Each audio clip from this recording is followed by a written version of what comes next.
Untuk pagi hari ini yang saya akan jelaskan adalah memaksimalkan potensi AI dalam pembelajaran. Sebenarnya sangat luas sekali materi ini, cuma akan saya ambil sebagian kecil saja. Ya. Sebelum saya mulai, ya, buat dulu, tidak ada kekuatan di bumi ini yang bisa menghentikan pendidikan yang didukung oleh teknologi yang tepat. Artinya semakin perkembangan zaman, dunia pendidikan juga akan pasti membutuhkan teknologi. Itu intinya dari kalimat ini. Ini ada 4 hal yang nanti akan saya bahas. Yang pertama adalah apa itu artificial intelligence atau AI. Kemudian yang kedua, AI dalam kehidupan sehari-hari. Yang ketiga adalah manfaat AI dalam pendidikan. Kemudian yang keempat adalah ini, yang pentingnya nanti adalah yang terakhir, mari belajar bersama AI. Kita masuk yang pertama, artificial intelligence atau AI. Itu sendiri adalah ilmu yang mengajarkan mesin untuk menyerupai perilaku manusia yang cerdas. Sistem AI diajarkan dan dilatih menggunakan pemrograman komputer yang bisa belajar dan beradaptasi.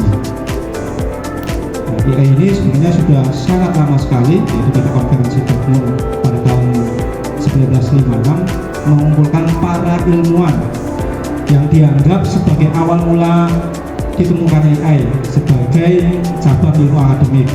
Mereka berusaha menjabarkan kerangka berpikir untuk lebih memahami kecerdasan manusia melalui teknologi. Itu. Ya. AI, bagaimana sih cara kerjanya atau bagaimana cara kerja AI itu? Ya, cara kerja AI secara umum adalah dengan menggabungkan kumpulan data dengan ilmu komputer. Selanjutnya AI akan menyerap sejumlah data lalu menganalisisnya untuk mengidentifikasi pengenalan pola pada kata kuncinya. Ya. Jadi untuk dia sendiri cara kerjanya adalah sebenarnya suatu sistem yang menyerap data dari berbagai sumber, dan setiap data yang diserap itu nanti akan dikembalikan sesuai dengan kebutuhan yang telah ditangkap oleh teknologi atau AI itu. Ya. Nah ini contohnya. Jadi cara kerja AI itu pada beberapa aplikasi, ya ini kan Google Assistant ya atau virtual itu kan sebelum pandemi itu, selama atau sejak ramainya HP Android itu sebenarnya sudah ada AI di dalamnya, Google termasuk. Google salah satunya yang paling sering kita pakai adalah Maps, Maps dan Chrome atau browser. Kemudian hiburan dan sosial media dan ya aplikasi belanja online. Yang paling gampang kita bandingkan antara aplikasi yang sama dari HP satu dengan HP yang lain. Bagaimana cara kerja AI itu? Kita contohkan adalah aplikasi Orange. Saya yakin aplikasi Orange Bapak Ibu, hampir Ibu semua pasti punya di HP-nya. Coba aja dibuka bersamaan, saya yakin tampilan aplikasi Orange HP yang satu dengan yang lain itu akan berbeda. Rekomendasi dari apa yang sering kita lihat pada aplikasi Orange tersebut, begitu. Secara tidak langsung, kalau misalkan Mas Agung sering searching bonsai di aplikasi Orange, maka akan berada pada aplikasi Orange itu akan muncul yang berkaitan dengan bonsai misalkan. Bu Eri misalkan ya, berkaitan dengan ya produk-produk mereka misalkan, otomatis aplikasi Orange yang ada di WLI dengan Mas Agung itu akan berbeda beradanya. Itu adalah cara kerja AI, artinya pola yang kita lakukan pada teknologi itu atau AI itu nanti akan ditangkap oleh aplikasi tersebut, kemudian dituangkan kembali sesuai dengan kebutuhan masing-masing gitu. Itu salah satunya. Termasuk di game juga. Nah ini saya contohkan game FIFA 2022 dan sebelumnya sampai dengan juga sama. Nah, kemudian yang paling awal itu adalah fungsi ponsel atau sistem keamanan, pengenalan wajah. buka HP menggunakan face atau wajah, ya, itu nggak mungkin pakai wajah saya pertamanya kemudian dibuka dengan wajah lain, meskipun misalkan itu adalah anak kita yang mirip, mungkin identik ya, meskipun gitu ya, termasuk anak kembar yang identik pun kalau misalkan pengenalan wajahnya itu berbeda, itu nanti akan tidak bisa dibuka. Selanjutnya, nah, yang ketiga, manfaat AI untuk kita, yaitu Bapak Ibu guru ya. Yang pertama yaitu sebagai penilaian atau digunakan untuk penilaian. Yang kedua untuk konten belajar. Yang ketiga adalah untuk merancang pembelajaran. AI diharapkan membantu meningkatkan efisiensi, efektivitas, kreativitas dan kualitas pengajaran yang diberikan oleh guru kepada peserta didik. Yang sudah pernah dibahas itu merancang pembelajaran, yaitu dengan menggunakan Gemini, ya, ChatGPT dan Copilot dan sebagainya. Kemudian untuk penilaian ini ada Quizzes, Moodle, Google Form, dan Kahoot misalkan, dan lain-lain banyak sekali. Kemudian yang ketiga itu untuk pembuatan konten belajar. Ini ada Canva yang sudah sering kita kenal atau sering kita gunakan, kemudian Lumens yang cukup asing, sesuai, kemudian Blippi.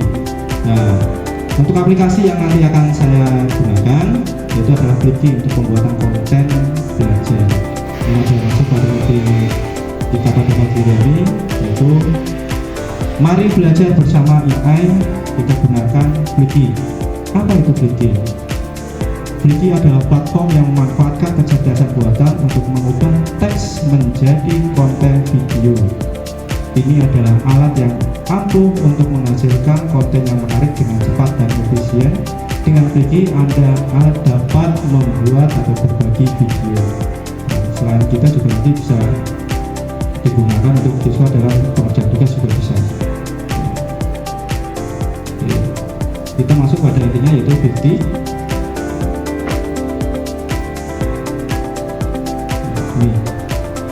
Ketik aja di Google yaitu Blippi AI, ya, Blippi AI. Kemudian langkah yang selanjutnya adalah kita login. Login itu bisa menggunakan akun belajar atau menggunakan Google Gmail bisa. Login, kita langsung ke Google, kita lanjut, kemudian masuk.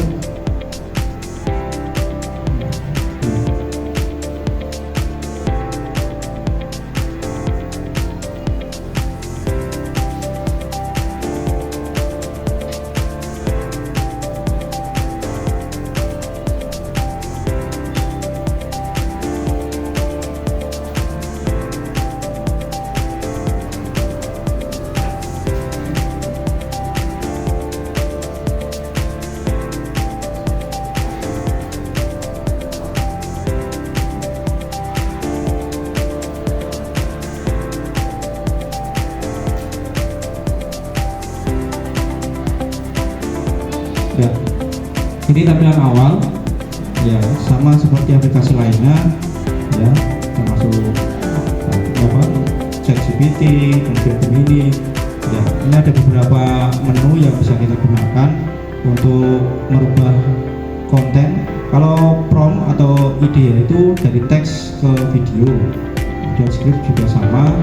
Kalau blog itu, kalau kita punya blog nanti dikopikan ke ini menu blog, kemudian nanti akan menjadi sebuah konten video dan penjelasan yang lengkap sesuai dengan isinya. Selanjutnya adalah dari PPT juga bisa, atau PowerPoint. Nah, dari PowerPoint kita masukkan file PowerPoint-nya, kemudian akan menjadi sebuah video dengan penjelasan dan isi konten yang menarik. Nah, untuk kali ini saya akan menjelaskan dulu dengan menggunakan prompt atau perintah teks. Saya misalkan contoh pada materi IPA.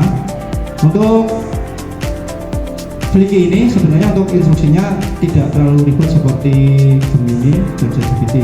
Nah, kalau kita misalkan untuk promptnya kita buat simpel saja. Sebenarnya misalkan kalau dalam materi IPA itu ada tata surya Pak, UTY misalkan. Nah, Kita cukup ketikkan aja. Tolong jelaskan materi tata surya ya, untuk mata pelajaran IPA kelas berapa mungkin ya? Kelas 7 misalkan seperti itu. Ya.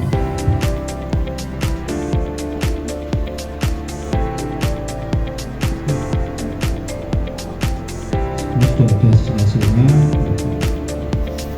Setelah ketika ini hasilnya saya sudah membuat untuk berkaitan dengan hasil.